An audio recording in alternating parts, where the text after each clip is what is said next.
اشترك في القناة واعمل لايك عشان المحتوى ينتشر ويوصل لناس أكتر. تخيل إنك ماشي في وسط الصحراء وفجأة تلاقي قدامك حفرة ضخمة مليانة نار.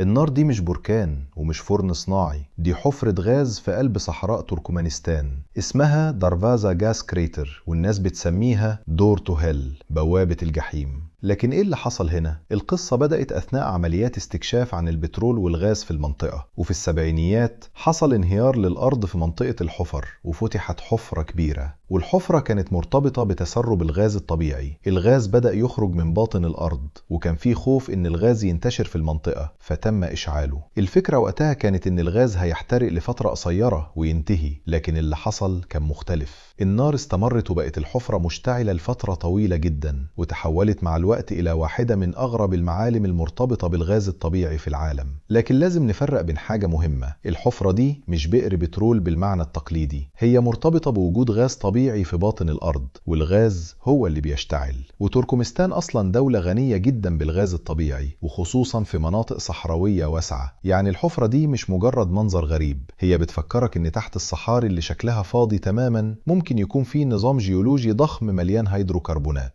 والأغرب إن الغاز الطبيعي نفسه مش لازم يكون ظاهر فوق الأرض، إحنا ممكن نحفر آلاف الأمتار علشان نوصل له. لكن في حالة دارفازا الغاز خرج للسطح بنفسه، والنار خلت الناس تعرف إن في غاز تحت الأرض. يعني بدل ما جيولوجي يقول إحنا محتاجين نكتشف هل في غاز هنا، الحفرة تقريبا قالت له الغاز موجود أهو. وده بيورينا حاجة مهمة في عالم البترول والغاز: اللي بنشوفه على سطح الأرض أحيانا بيكون مجرد إشارة صغيرة جدا على حاجة ضخمة موجودة تحت الأرض. ومن فضلك اعمل لايك واشترك في القناة عشان المحتوى ينتشر ويوصل لناس أكتر.